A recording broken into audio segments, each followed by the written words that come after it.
2 all beef patties, special sauce, lettuce, cheese, pickles, onions on a sesame seed bun. There's no question McDonald's Big Mac is the worldwide king of burgers, with over 500 million sold each year since being introduced in 1967.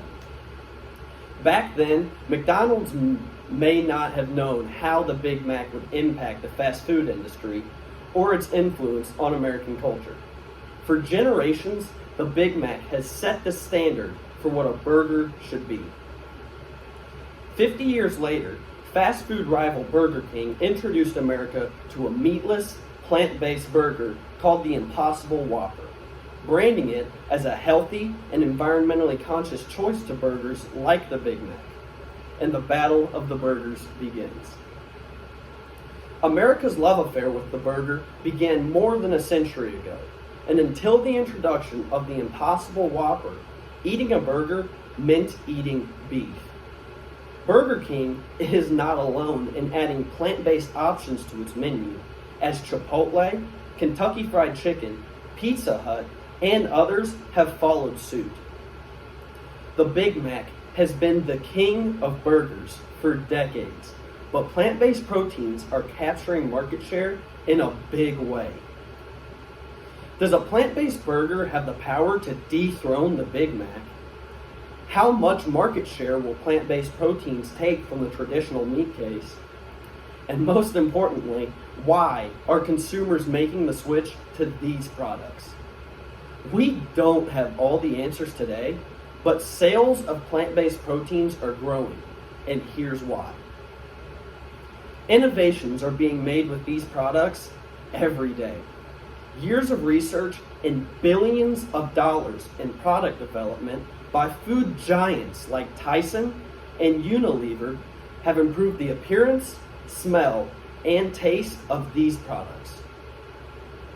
Impossible Foods gets its burger to bleed by an iron-containing molecule called hemoglobin, and the Beyond Burger relies on beets to create a similar outcome. These innovations are making plant-based proteins more appealing in every way.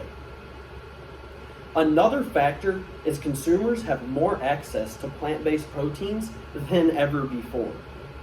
When supermarkets began carrying plant-based milk in the dairy section, sales skyrocketed.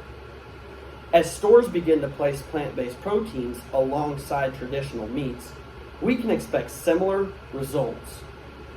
Brands including Beyond Meat, Morningstar Farms, Tofurkey, and the Boca Burger are taking over more space in the freezer section as well. Many people are looking to these products to improve their health. Some research has linked the consumption of red meat to heart disease, cancer, and diabetes. By incorporating plant-based proteins into their diet, consumers believe that they can lower fat and cholesterol.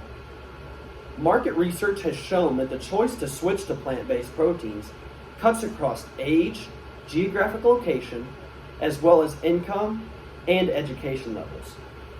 Nearly 2/3 of people in the United States are reducing their consumption of at least one type of meat in their diet. The agriculture community sees this issue differently.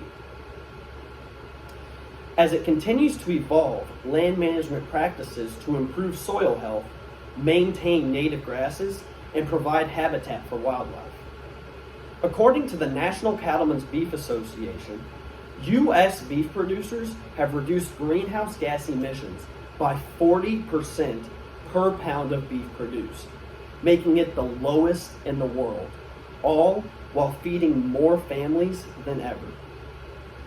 Farmers and ranchers produce more than enough food to feed our global population, but 800 million people still go hungry every day.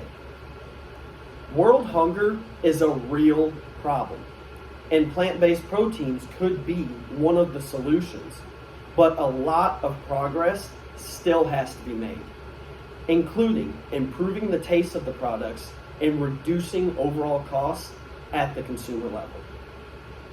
Will the Big Mac of the future be 2 plant-based patties, special sauce, lettuce, cheese, pickles, onions on a sesame seed bun? As a beef producer, I don't think so. But we do not know what the future holds.